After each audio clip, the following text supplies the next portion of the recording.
අපිව පාලනය කරන්න. අපිට පුළුවන් අපිට අනෙකට සත්පුරුෂයෙක් වෙන්න. මොකද පින්නතුනි අපි අනෙක නිසා කිපිලා අපි අසත්පුරුෂ වැඩ කටයුතු වල හැසිරීලා ගිහිල්ලා අවසානයේ ජීවිතය අප්‍රමාණ දුකක් විඳින්න සිද්ධ වෙනවා. අර ඔය මමත් එක්ක ඉන්දියාවේ හිටපු කාම්බෝජේ පොඩි හාමුදුරු කෙනෙක් මට කියනවා එයාලගේ දායක මහත්තයෙක් හිටියලු තද බල හිස රදයක් ඇවිල්ලා. මේ ආත්මේ තියෙන දුක හිස රදය ඇවිල්ලා බලනකොට පින්නත් ඔළුව ස්කෑන් කරලා බලනකොට ඔළුව ඇතුලේ ජීවීන් වගේක් ස්කෑන් එකට පෙන්වන. වෛද්‍යවරුන් නිර්දේශය තමයි ඔළු කට්ට ගලවන්න ඕනේ. ගලවලා බලනකොට මුළු ඔළු කට්ට පුරාවට අර සත්තු జాතියක් කිනිදුල්ල වාගේ ඔළු කට්ට පුරාවට මැරුණා. සල්ලි හොඳ සල්ලිකාරයෝ හොඳට සල්ලි තියෙන. නමුත් මේ මිනිස්සු කරපුවා කියපුවා ඒවා කොහොමද විසඳගන්නේ? අර අපේ තාත්තා රෝහලේ ඉන්නකොට කවදාවත් අම්මයි තාත්තයි ගාව කුලියට නම් කට්ටිය නවත්තන්න එපා. එහෙම නවත්තනවා හරියට. තාත්තා කිව්වා යන්න නැතුව චුට්ටක් කොහොම ඉන්න. අපිටත් මේක තමයි වෙන්නේ හොඳේ. වයසට ගියපුවා ඒ හින්දා ඔය ලොකු අධිතක්සේරුවකින් එහෙම ඉන්න එපා. බය වෙන්න දෙයක් නැහැ සල්ලි තියෙනවා. ඔය වගේ ඇති තේරුමක් නැහැ. මම ටිකක් වෙලා හිටියා දැන් දරුවෝ විවිධ කෑම බීම ජූස් වර්ග ගෙනල්ලා තියලා තාත්තගේ මූණත් ඉඹලා ගියා. අර බලාගන්න එක්කෙනාගේ සාක්කුවේ තියෙනවා පවුඩර් බෙලෙක්කේ. ඒ මිනිස්සයා මොකද කරන්නේ? දරුවෝ ඇවිල්ලා බලනවා මේ පවුඩර් පවා ගාලා තියාගෙන ඉන්න එච්චර ආදරේ. අර යකා කරන්නේ දවසම පවුඩර් ගාන එක ලෙඩාගේ. එච්චරනේ. දරුවෝ මොකද්ද හිතන්නේ එතකොට? තාත්තට කතා කරගන්න බෑ. හැබැයි දරුවෝ එනකොට ඇස් වලින් කඳුළු වැටෙනවා. මොකක්ද මේ තියෙන්නේ? පින්නතුනේ බඩගින්න. දරුවෝ ඇවිල්ලා ගිහිල්ලා විනාඩි 10කට විතර පස්සේ තව මිනිස්සෙක් ආවා. අනේ අර කණ්ඩගෙන ආපුව සේරම අරගෙන ගියා. තාත්තට දෙන්නේ නැහැ. ඇයි මේ වැසිකිළියන්න කුලී බලන මිනිස්සු කැමති දනුන්ගේ මල මුත්‍රා ආදී. ඉස්පිරිතාලෙන් දෙන කෑම එක ගන්නවා. ඒක තමයි තාත්තට කවන්නේ. දරුවෝ හිතන්නේ මොකක්ද? හොඳට පවුඩර් පවා ගාලා බලාගෙන ඉන්නේ. මොන දුකක් ඇති වෙනවද? බඩගින්නේ මැරෙන්න වෙන්නේ නැද්ද? දැන් කියමු බලන්න සල්ලි තිබ්බට වැඩක් තියනවද? දරුවෝ නොසලකනවද? සලකන වැඩක් තියනවද? ජීවිතේ මෙහෙම ජීවත් වෙනකොට හිතන්න මෙහෙම වෙනවා කියලා. අදිමාන්නෙන් ඉන්න එපා. ඇස්පිල්ලම් ගහන සැඩින් මේවා වෙනස් වෙනවා පින්නතොනේ. මේ ලෝකේ හැම එකක්ම වෙනස් වෙනවානේ. මොකක්ද වෙනස් වෙන්නේ? මම මේ බණ කියනකොට මං මැරෙන්න පුළුවන්. එහෙමනේ. ඔයත් බණ අහනකොට මැරෙන්න පුළුවන්. බොහොම ඉක්මනින් මේවා නැති වෙනවා. කිසි දෙයක් ගැන බුදුහාමුදුරුවෝ උගන්වන්නේ අර අත්තාහි අත්තනෝ නැති නේ. අපිට අපි නැති වෙනවනේ පින්නතුන්. මේ හැම තැනම නිතරම දේශනා කරනවා මේවා. බොහෝ මිනිස්සු හැදෙනවා. ජීවිතේ මේ දැන් මේ වතුර වීදුරුව පේනවනේ. මේක මට ගන්න බැරි වෙන දවසක් එන්නේ දැකලා තියෙනව නේද? මේ වතුර වීදුරුව මට ගන්න බැරි වෙන දවසක් එනවා. බුදුහාමුදුරුවෝ අහනවා කුතෝ පුත්තෝ කුතෝ දන. දැන් මේ මගේ කට මගේ උගුර නේ මට මේකෙන් වතුර ටිකක් බොන්න බැරි වෙන දවසක් එන්න දැකලා තියෙනවද? අර බට ගහලා කවන පොණ ලෙඩ. ඕකට සල්ලි බලපානවද? දරුවෝ හිටියද නැතාද සලකනවද නැද්ද කියන එක බලපානවද?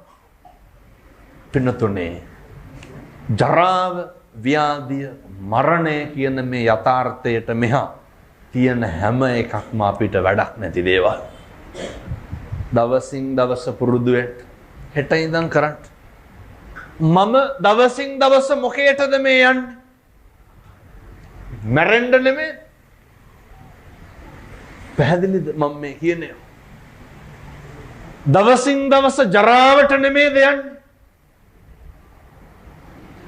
දවසින් දවස ව්‍යාධියට නෙමෙයිද යන්නේ? මොකක්ද මේකේ පිරිමහ ගන්න තියෙන වෛරය? කියමු බලන්න. මේකේ තියෙනවද කාත් එක්කවත් පිරිමහන්න එදිරිවාදිකම? මැරෙන්න කලින් හොඳට කතා බහ කරලා ඉන්න. මිනිස්සුත් එක්ක හරි හොඳට ජීවත් වෙන්න.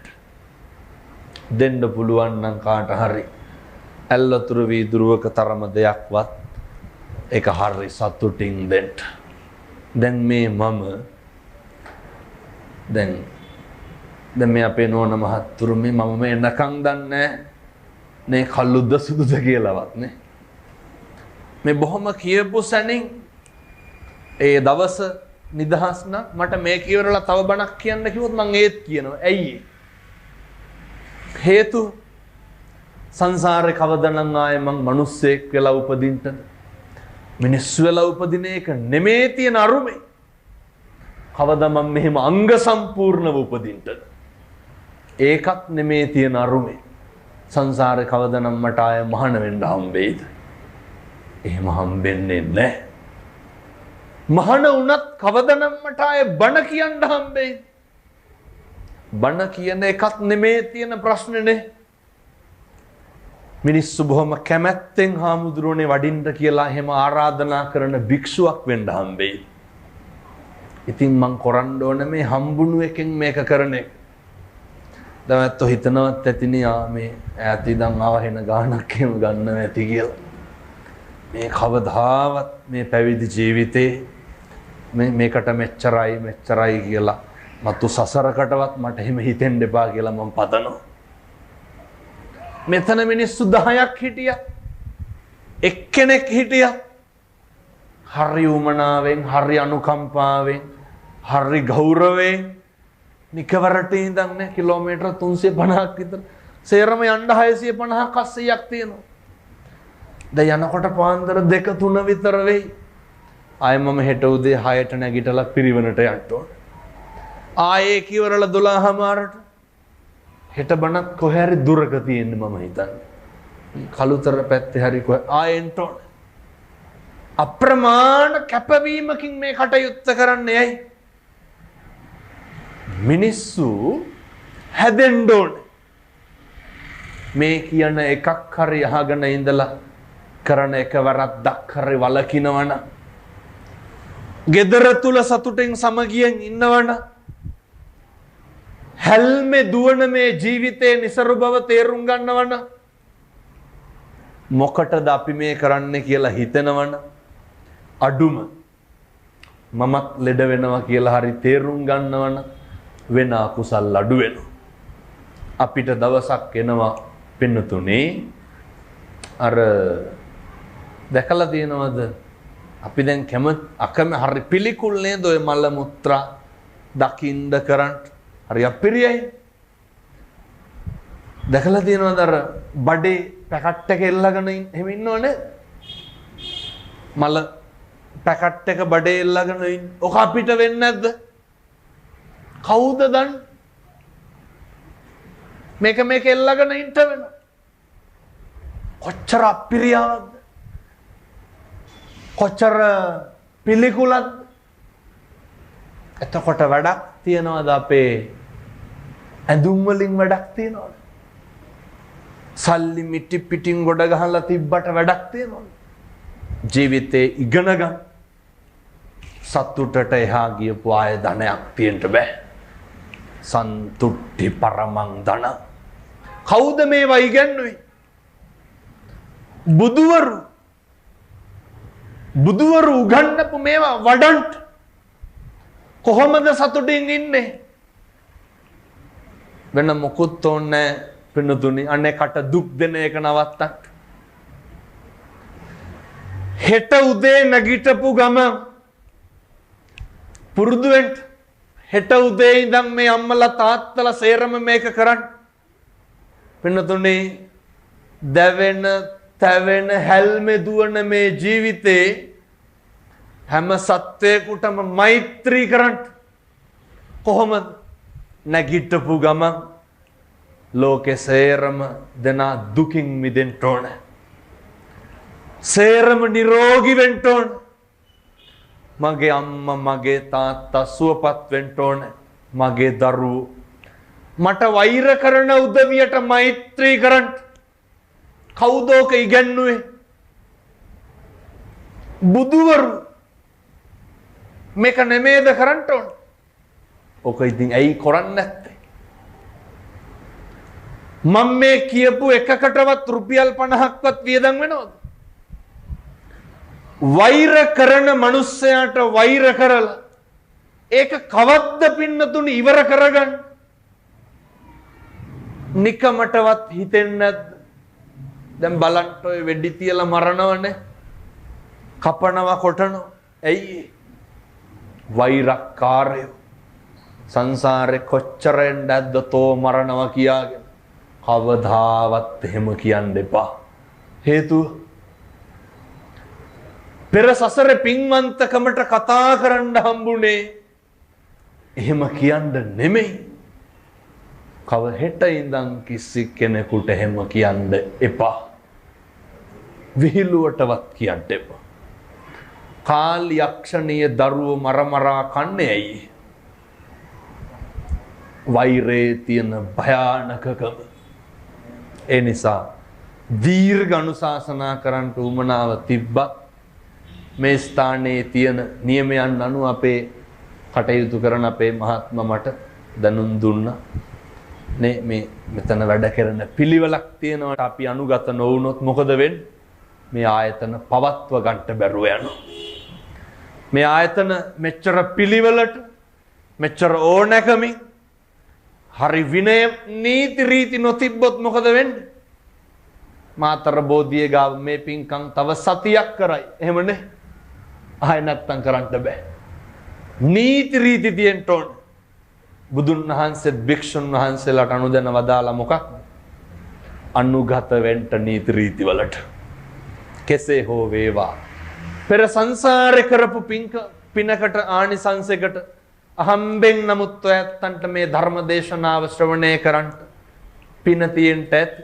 ඒවා හොඳට මතක තියාගෙන අද ගෙදර ගිහින් හෙට උදේ නැගිටිනකොට මුළු ලෝකෙටම මෛත්‍රී කරලා එක දෙයක් පතන්න. මම වෛර නැත්තේක් වේවා. මට තරහකාරයෝ නැති වෙන්න ඕන. තරහකාරයෝ නැති වෙන්න නම් මම මොකෙක්ද වෙන්න ඕන? මම තරහ නැත්තේක් වෙන්න ඕන. පැහැදිලිද මම කියන්නේ? මේ ආත්මෙම්ම තරහකාරයෝ ටික නැති කරගමු. ඇයි මෙහෙම දේශනා කරන්නේ? වෙන මොන ආත්මේ තරහකාරයෝ නැති කරගන්නද? බල්ලෙකුට හම්බුනහම මොකද කරගන්නේ? හා කියලා කතා කරනවද? කණ්ඩපයින්ෝ. තරහකාරයෝ නැති කරගන්න පුළුවන් ආත්මය තමයි මේ ලැබිලා තියෙන්නේ. හෙට ඉඳන් කරමු. ඕවා බැරි දේවල්ද නොකරන දේවල්ද? නොකරන මතක් කර තරහකාරයෝ නැති කරන්න. මතක් කර ඊර්ෂ්‍යාකාරයෝ නැති කරන්න. පතන් මට හම්බෙන්න නම් එපා. කොච්චර ඊර්ෂ්‍යාකාරයෝ ඇද්දනේ? ඊර්ෂ්‍යාකාරයෝ ඉන්නවද නැද්ද කියලා හොයාගන්න අමාරු නම් පවුල් වල උදවිය ගැන බලා ගන්න. එන්න කැමති මක බෑ වෙලා යනවා නම් සේරම ටික. පතන් මට කවදාවත් කේන්ති නම් යන්න එපා. තරහකාරයෝ නැති වේවා කියලා පතන්. වෛරය, ක්‍රෝධය, ද්වේෂය, ඊර්ෂ්‍යාව නැති වෙන්න පතන්. මෛත්‍රී කරලම පතන්. විනාඩි 5ක් ගන්න. සංසාරේ කවදා හරි ඉපදුනාම පින්නතුනි මතකද අර ශාන්තිවාදී ජාතකයේනේ කලාඹු රජුරු අපේ ශාන්තිවාදී තාපසයා අල්ලගෙන තඩි ගහනවනේ. අතපය කපන, ඇස් උගුල්ලන, ඇස් උගුල්ලනකොට ගහනකොට, තඩි ගහනකොට, කන කපනකොට බෝධිසත්වෝ මොකද්ද කිව්වේ? තෝ කියලාවත් කිව්වද? සමහරු ඉන්නව නේද කොච්චර කෙරුවත් කේන්ති යන්නේ. ප්‍රගුණ කරලා පුරුදු වෙලා. ඒ නිසා සත්පුරුෂම් මේ තාත්තේ හෙට ඉඳන් උදේ නැගිටලා හොඳට මෛත්‍රී භාවනාව කරන්න. මම කියනවට කරන්න. මොන රස්සාව කෙරුවත් කමක් නැහැ. මොන තරාතිරෙම හිටියත් කමක් නැහැ. දරුවෝ හදන්න බැරි නම්, බිරිඳ ස්වාමියා හදන්න බැරි නම්, ගම පවුල හදන්න බැරි නම් කවුද හැදෙන්න ඕන? තමන් හැදෙන්න. ඒ විදිහට හැදෙන්න. සත්පුරුෂෝ විදිහට ජීවත් වෙන්න. අවශ්‍ය කරන ශක්තිය, ධෛර්යය මේ පින්වත් අම්මලාට තාත්තලාට සූවිසි අනන්ත බුදු ගුණේ බලයෙන් ලැබේවා සාදු කියලා ප්‍රාර්ථනා කරන්න. ඒ වගේම මේ වගේ දේශනා මේ පින්කමක් සංවිධානය කරගත්තා. ඒ හේෂානි වර්ණකුල සූර්ය මහත්මිය ඇතුළු මිතුරු කැල විසින් ඒ පියතුමා ඇතුළු අවුරුදු 12ක් තාත්තා නැති වෙලා ෆැන්ටිස් වර්ණකුල සූර්ය පියතුමා ඇතුළු සියලු දෙනාගේ පවුලේ පඳුරේ මිය පරලෝ යන්ට යෙදුණු සියලු මළගිය ඥාතීන් සිහිපත් කරගන්න. ඇත්තන්ගේ ආත්ම භාවයන් සුඛී සුවපත් භාවයටපත් වේවා. සසර කරපු අකුසලයක් හේතුවෙන් දුගතියේ ඉපද ඇතනම් එයින්වත් මිදේවා. සුගතියේ ඉපද ඇතනම් එහි සැප වඩා වර්ධනය වේවා. කෙලවර පතන උතුම් බෝධියකින් ඒ අමා මහ නිවන ළඟා කරගන්නට පැන්ටිස් වර්ණකුල සූර්ය පියතුමා ඇතුළු වර්ග පරම්පරාවේ සියලු මළගිය ඥාතීන්ට මේ ඔබතුමියන්ලා එක්කහුව වෙලා කරපු ධර්ම දානමේ පින්කම හේතු වාසනා වේවා සාදු කියලා ප්‍රාර්ථනා කරන්න. සියලු දෙවියන්ට පින් අනුමෝදන් වේවා. බෝධින් වහන්සේ අරගෙන යහතින් වැඩ වාසය කරන දෙවි හාමුදුරුවන් වහන්සේලාට මේ පින් අනුමෝදන් කරනවා. ඒ වගේම ওই පින්නතුන්ට නිරෝගී සම්පත් ලැබෙන්න ඕන. දූ දරුවන්ගේ මේ පින්නතුන් අද අහපු බණ පදයක් ගානේ කාටද පින් සිද්ධ වෙන්නේ?